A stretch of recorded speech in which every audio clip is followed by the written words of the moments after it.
अस्सलाम वालेकुम स्टूडेंट्स, आज हम बात करेंगे सिंपल हार्मोनिक मोशन पर। सिंपल हार्मोनिक मोशन की डेफिनेशन पर हम बात करेंगे और इसकी कुछ कंडीशंस हैं, कुछ शराइत हैं कि किन किन हालतों में जो है सिंपल हार्मोनिक मोशन जो है वो वकूअ पज़ीर होती है।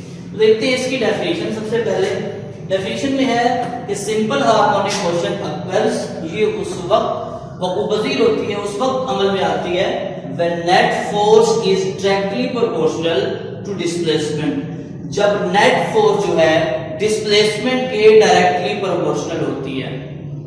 कहां से डिस्प्लेस करना है?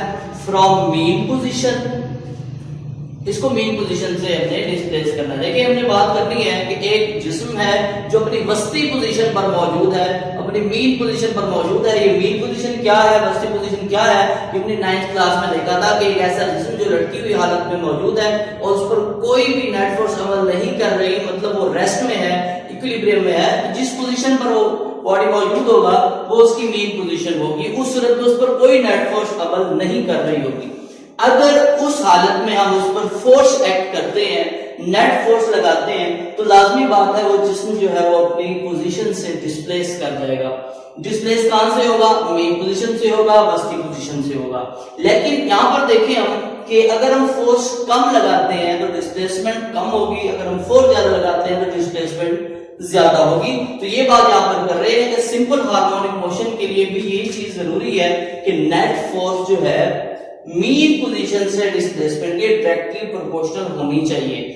और एक और बात है इसके अंदर कि नेट फोर्स की जो डायरेक्शन है वो कौन सी होनी चाहिए?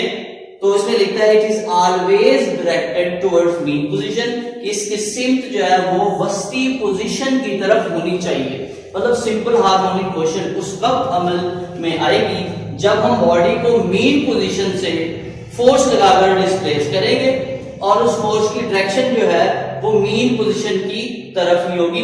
तो ये बॉडी जो है उस वक्त सिंपल हार्मोनिक मोशन में मौजूद होगा।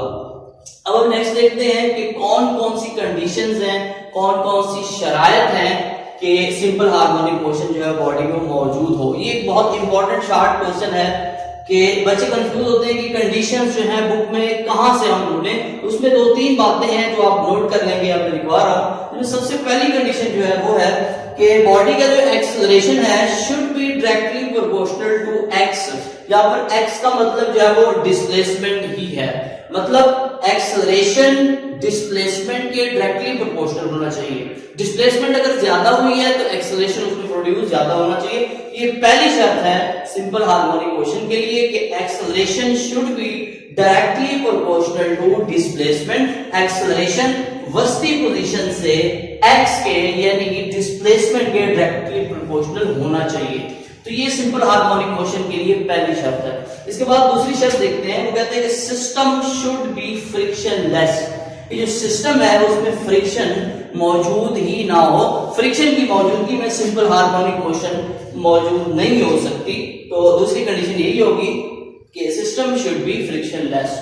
जो आखिरी शर्त है इसकी, थर्ड है, वो है body must have inertia.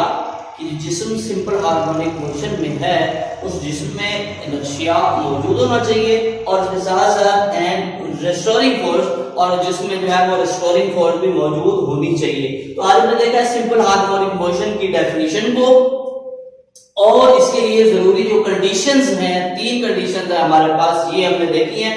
Next lecture में हम इंशाल्लाह इस सिंपल हार्मोनिक मोशन की एग्जांपल्स को देखेंगे और उसमें साथ साथ जाएंगे रेस्टोरिंग फोर्स को भी एक्सप्लेन किया जाएगा। अल्लाह हाफिज़।